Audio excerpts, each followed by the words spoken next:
TH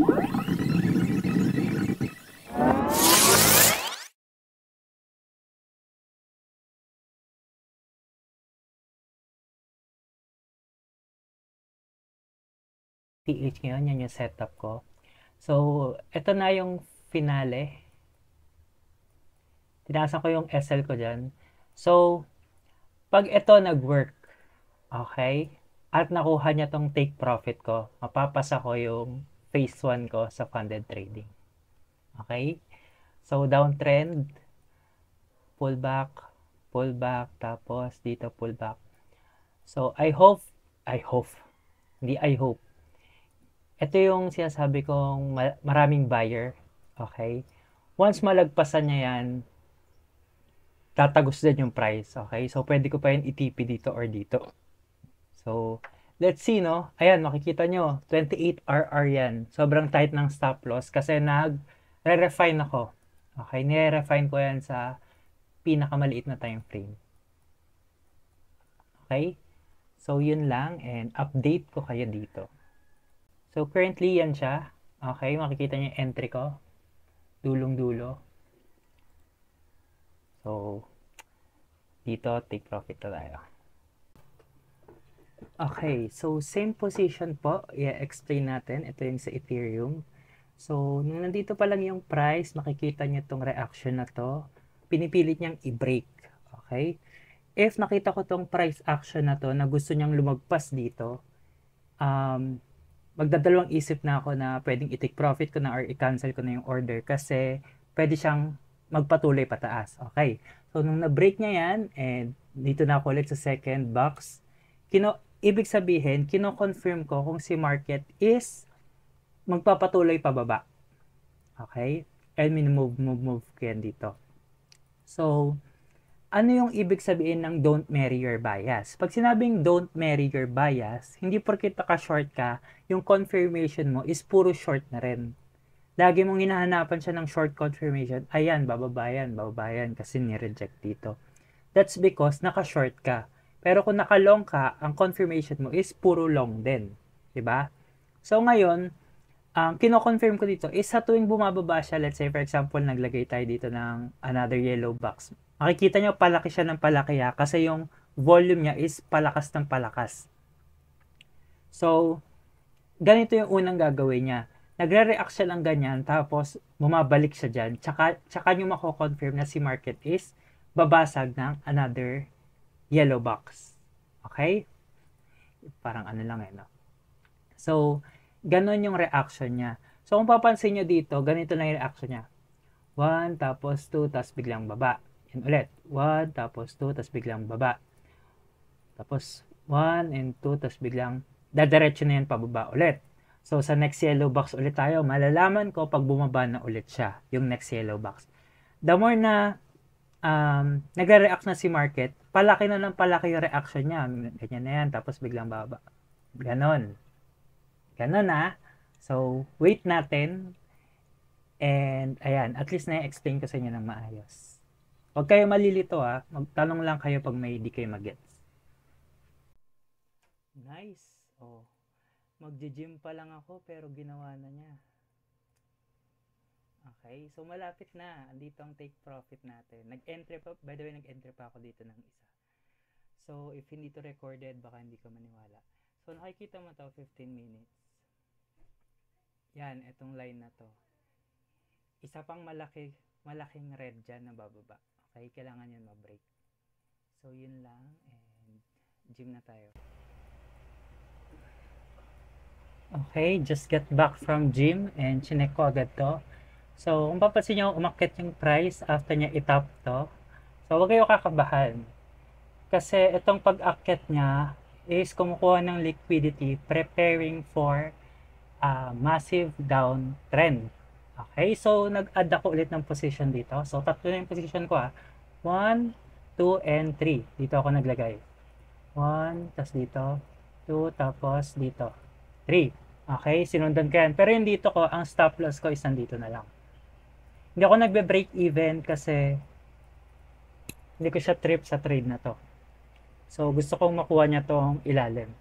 So, itong movement na to, yan.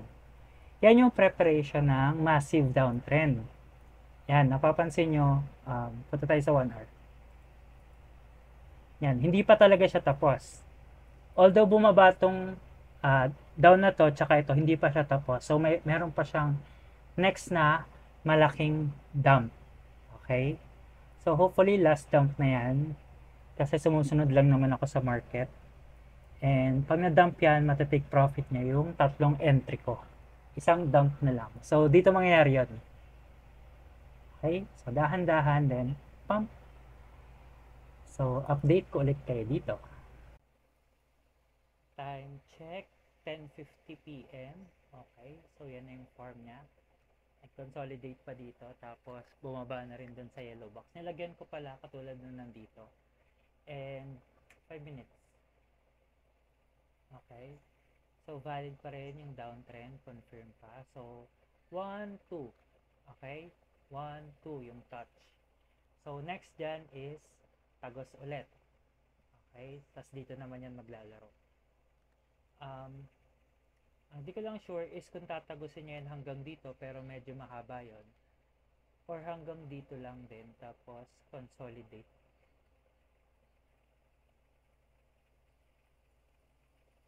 At saka siya babang. Okay, so check natin. Malay nyo, di ba?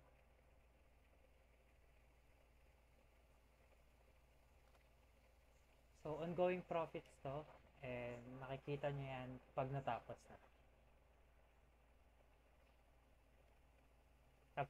Tatlo entry ko dyan, 1, 2, and 3. Entry. So, yun lang. Okay, time check, 12 a.m. So, yan.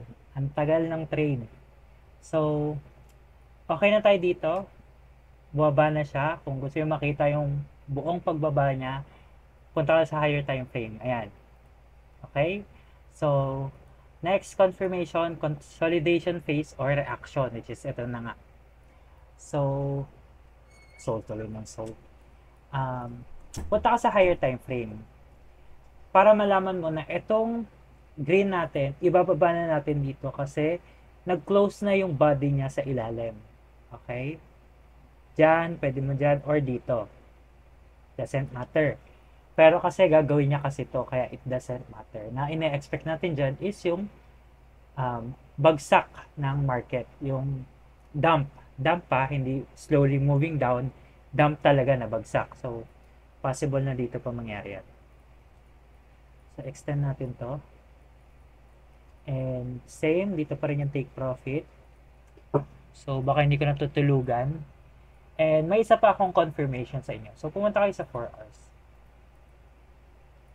So, kung nakikita nyo itong movement na to, naked muna tayo. Ayan. Pump, tapos pump ulit, tapos pump ulit. Ito yung low niya, di ba? Okay, or yung base. Diyan bumabagsak si market. Next. Dito tayo. Yan yung movement niya. Pump, pump, pump. Pag ganun siya. Okay? Ayan. Ito yung base niya.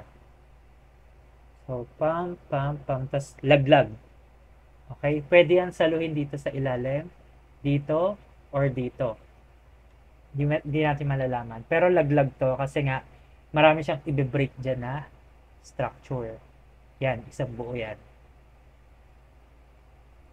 So, yun lang. And let's see, no? Actually, pag nag-aantay ako ng trade, bukod sa profit na makukuha ko doon, total nasa system lang naman yun, hindi ko pa naman makukuha yun. Excited ako sa lesson na matututunan ko dito. Okay? Gustong gusto ko na siya himayin at aralin at i-screenshot. Parang ganito. Okay? Gustong gusto ko na siyang himayin. First structure model, 45 minutes structure model, okay? 15 minutes structure model. Pwede siyang ganito, pwede siyang model 2. Yan, dyan ako na-excite. 15 minutes, model 1, model 2. Pansin nyo, 15 minutes to, so nagbago yung model. 45 minutes, bago rin yung model. 15 minutes. So, hopefully, matapos niya na yon para magawan ko na siya ng ganito and ma-add ko na siya sa data ko. Win, lose, or break even, pare-pareho yung may lesson. Okay, so, grabe. Tapos na yung trade natin sa ETH. Ayan. And, nag-long ako ulit dito. Pero explain muna natin. Grabe ito. So, buti na lang marunong ako mag-adjust kasi dito tayo nag-uusap last time. And kung mapapansin nyo, bumalik si market halos sa entry point ko. Imagine yung emotion na yan, no? Sobrang laki na ng profit ko dito nung bumababa siya. Tapos bumalik pa siya dun sa entry. Okay? Ang dami kong decision making na ginawa dyan. Yung una, yung stop loss ko, pinag-move ko dito sa structure. Inakyat ko sa taas. So, ang laki ng negative nito. Pero ito, yung profit nito, sa sobrang laki, ang liit na lang din. Okay? So, yung dalawang position ko dito, negative. Ito, yung running profit. Pero, ang liit na lang kasi nandito na yung price. Ano pa bang ginawa ko dito? Inaral ko talaga yung price action. As in, sinum in ko siya sa 5 minutes para maghanap ng confirmation. And yung confirmation niya, bullish na bullish. Ayan, akyat siya ng akyat. Okay? So, if tinamaan yung SL ko, magkakaroon pa ako ng losses. Okay? So, yan, malapit na ako profit dito pero bumalik pa yung market. So, decision making talaga na buti na lang marunong ako mag-adjust. Siguro kaya ako na-excite aralin to kasi pag sa tuwing nag-aaral ako, nako-confirm ko na ang dami ko pa palang hindi alam. So, tignan nyo to. Sure na sure ako na bababa yan. In-explain ko na yan dun sa unang video and sa previous video sa BTC sa YouTube. So, ito, hindi ko alam kung na-encounter ko na to dati, pero hindi ko siya in-expect na mangyayari ngayon. Pero at least alam ko gagawin ko. Okay? So, nag-adjust lang talaga ako dyan. And kung ano yung mga natutunan ko sa inaaral ko, in-apply ko dyan. So, hindi naman ako nag-fail. And, ayan, buti. Bumaba siya and dinare-diretso niya yung prediction natin. So, biruin mo, ito lang, dapat dito na niya gagawin yan. Umakyat pa siya ng ganyan. So far, okay naman. Nakuha na yung profit and may bago tayong entry dito and i-explain ko rin sa inyo. So, itong tinamaan nito is an order block. Okay? So, pwede niyang isweep yan or pwedeng tumama lang siya sa order block. Ang ginawa niya dito is tumama lang siya. So, ang gagawin mo dyan is bababa ka sa lower time frame para hanapin yung last candle na tumama. And ito yon. Okay. So, nung lumagpas siya doon, nilagpasan niya yung liquidity na to. Okay? Or sinip lang niya. Valid na ba yun na change of character? Siguro pag sinabi sa inyo na change of character, last pullback is dito dapat. Pero kasi galing yan sa 15 minutes. Ayun o. Bumaba, taas, tapos yan. Tsaka niya, sinip lang. Okay? So, valid na sa akin yan. Then, umakyat siya, tapos gumawa siya ng liquidity dito. Ito yung confirmation kasi si market is bullish. Liquidity, up, liquidity ulit, up. Okay? So, ito yung una kong prediction. However, hindi lang yan, ganyan. So, sobrang dami yan kasi, for example, bumaba siya dito, liquidity. Tapos, sweep to. Okay? Tapos, umakyat. Pwede niya pa rin isweep to eh. Tapos, tsaka dumaretso ng paakyat. Okay? Maraming pwedeng gawin si market. Kaya tayo nag-a-adjust. So, kung papansin nyo, wala akong binitawan dyan na kahit anong specific strategy because nag-adjust ako sa galaw ni market. Okay? And discipline lang din and risk management. So, ang target ko dyan is order block. And hanggang dyan lang kasi yan na lang yung kailangan ko. So far, okay na tayo. And I hope may natutunan kayo dito and na-explain ko, no? Ito yung sinasabi ko sa inyo na walang kung sino man yung magsasabi na magiging profitable ka. Okay, at the end of the day, ikaw lang din yung kaharap ng market. Ikaw yung magde-decide kung anong gagawin mo. Imagine, sobrang dami ng profit ko dito. Ang laki na. 3 yan. Biglang bumalik, tas negative pa. Okay? So, ikaw lang din naharap sa market. So, better battle well. Okay? So, thank you for watching and I hope may natutunan ka. Yung lesson dito is, ako nang bahala dyan, a-absorb ko yan.